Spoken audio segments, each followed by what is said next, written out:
sa ating lahat. Ako po si Brian E. Mendoza. Ito po ang ating daily devotion ngayong araw, August 7, 2025. Ngayong araw po natin tutunan natin series which is a seminary edition. Specifically, ang topic po natin for this day is about pre-tribulation rapture. Narinig mo na ba yung pre-tribulation rapture? And now, ang ating talata po ng galing sa 1 Thessalonians chapter 4 verse 16 and 17. Sabi po dito, for the Lord himself will come down from heaven with a loud command, with the voice of the archangel, and with the trumpet call of God, and the dead in Christ will rise first.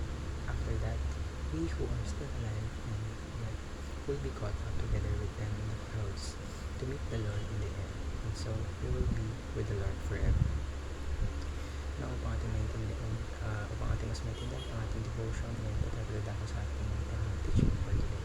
So, yung teaching po natin focuses on how the Bible really, or what the Bible really says about the end.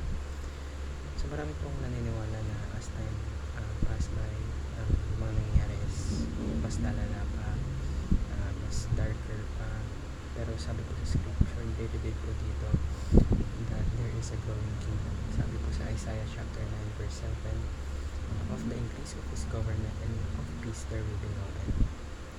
So, tandaan po natin that the gospel is not retreating. Ang gospel po, it is advancing. And also, while some expect global rebellion, the Bible speaks of global discipleship.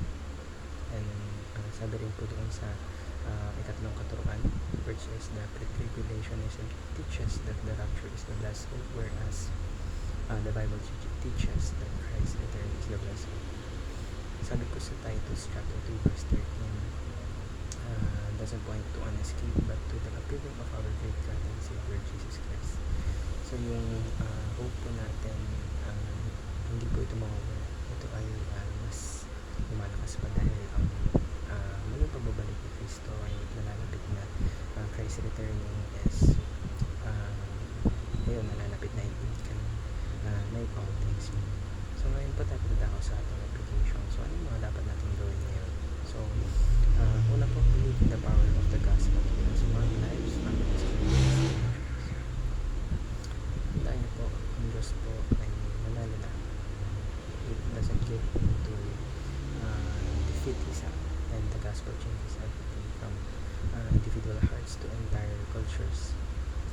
And also sa ikalawang katuruan po, sabi po doon, believe the prophetic nature of the Great Commission that all nations will obey Christ.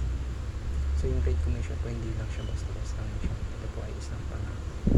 And si Jesus Christ po, He will have His inheritance. And lahat po ng mga taong nananampalataya sa Kanya, every tribe and nation will follow Him. And last but not least po, sabi po, believe that the return of Christ is our blessing.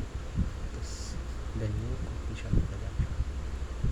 So yung muling pagbabalik po ni Kristo, ito po yung sinasabi natin final victory kung saan wala na pong kasalanan, wala na paghihirap, there's no more sorrow, challenges, and that is hope to shape how we live today. So mamuhay po tayo ng masaya, ng may purpose, ng may perseverance, and let's try to grow more about our relationship with Christ. Naway marami po